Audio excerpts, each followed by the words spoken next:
Rex, and what do you say we talk a little bit about infinity? Now, when we think about infinity, yeah, we're thinking about something that's never ending, right? It's off into eternity, if you will. For all intents and purposes, sure, that's true. I also want to point out that zero is an infinity. Zero is, in fact, a form of infinity. Now, how can you measure zero at all? I mean, zero can be this finite little point of perceived nothingness, but within that nothingness, how much of that nothingness is it? How nothing is it, if you will? But then, as we've discovered, as science has discovered, there is still something in that nothing. There's still perhaps the most powerful of energy in the zero, in the so-called nothing. And in that, which sometimes is referred to as the 0 point.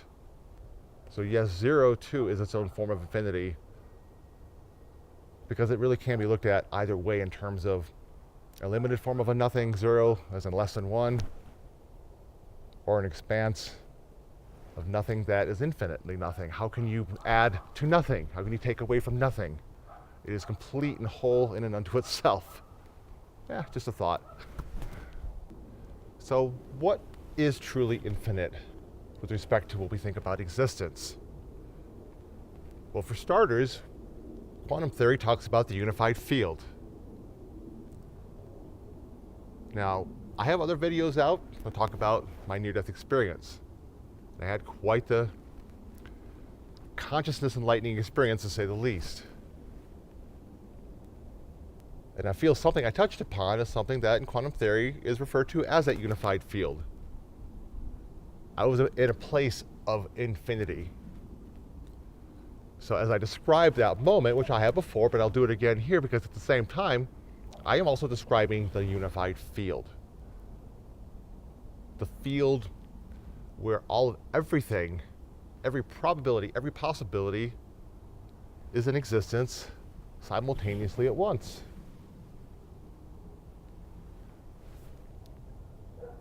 When I was near death, I had that moment of feeling like I was the expanse of the universe.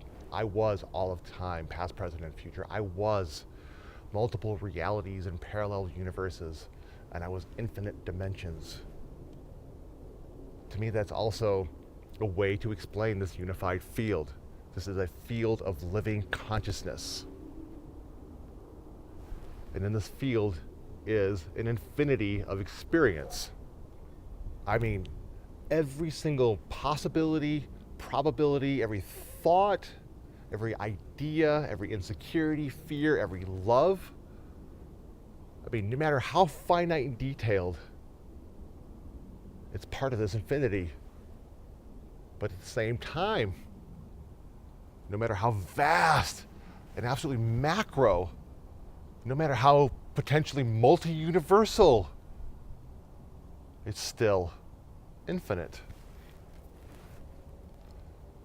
Now, this is where we need to kind of take leave of our perceptions of our three-dimensional physical reality here, because this is all pretty abstract stuff. And we're doing our best to try to perceive this and understand it, and more to the point, explain it in the context of language and communication in our three dimensions, something that is completely interdimensional.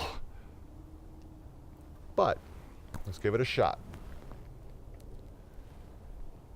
Now, it's easy to think if one imagines being beyond the universe somehow. Now, spatially, I'm not even sure if that's really possible, and we still have a long ways to go in terms of defining universe, multiverse, and such.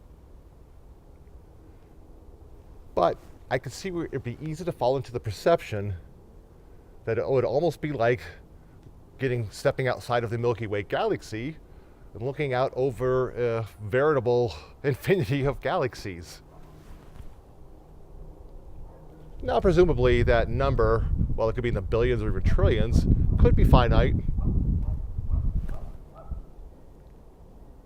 Could very well be infinite in terms of the possibilities of existence. Now, it would be easy to assume the same thing about this potential multi-universal structure. However, getting to this level of reality, I think much like getting to this level of reality we perceive going down into the subatomic reality or the unified reality rather, you can stop to consider that at that level we're talking about something that's infinite and eternal. Now, we can't perceive that spatially.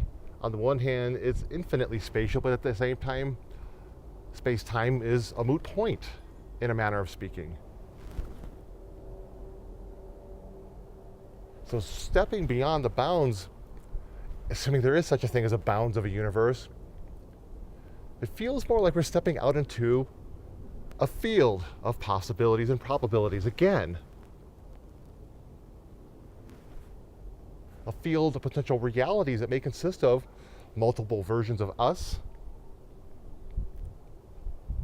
And think about all of those possibilities. That unto itself is endless. There's a virtual infinity of possibilities per experience, per individual form of consciousness, per person, more to the point. And in that context, each of us is a universe unto ourselves. When you think about the expanse and scope of all of your thoughts, your imagination, your dreams, everything, when you put it in that context, we're all far more expansive than just these bodies. But getting to the point of this sea of multi-universal existence, it feels more like it's going to be more energetically vibrational experience than an experience in space-time. I mean, first of all, we're just beginning to understand how time works on this arrow of time with which we are all moving in the little tiny piece of the universe that we can currently even perceive and measure. I mean, we don't even know yet how time is going to affect or act or react in terms of just even traveling, say, to Alpha Centauri, which is the nearest star to our star. I think it's 4 light years away. I mean, we understand about time dilation and, the potential for, the twin paradox, which I'm sure you've heard about. If you haven't, look it up. Sure, we understand a lot of things like that, but then there's getting into the concepts of how does time work when you're here on planet Earth. So, if we're talking about being here on planet Earth versus, say, being somewhere in the Andromeda galaxy, which is the nearest galaxy to the Milky Way galaxy, how is time going to work? Especially if we find a way to travel faster than light, which I also believe is inevitable.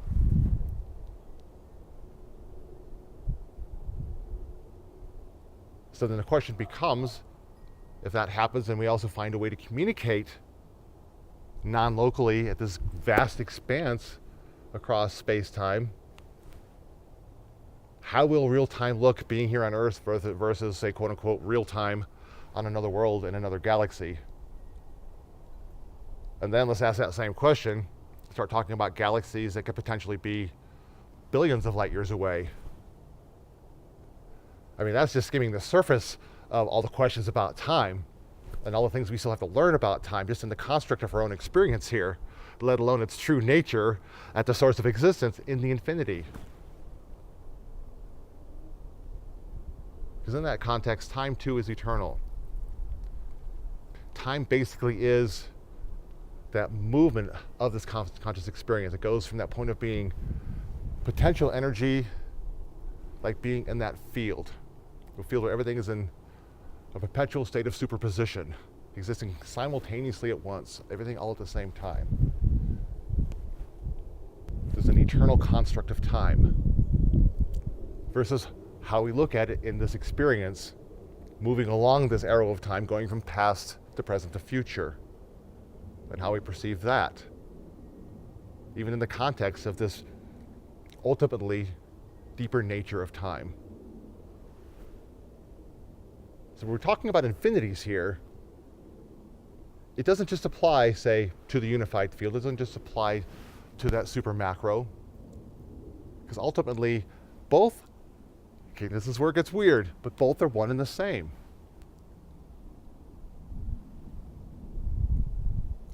If you could find a way to move the conscious experience into the subatomic reality, into that unified reality, and perceive that somehow.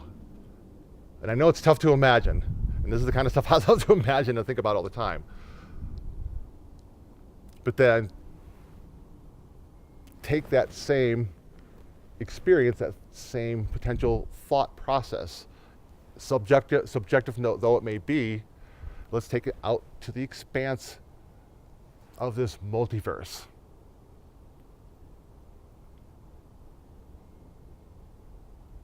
And by the same token, looking out into the expanse of possibilities and probabilities. The possibilities are endless, no matter how far in you go or how far out you go. So when you hear expressions like it begins where it ends where it begins, as above, so below, the symbol of infinity,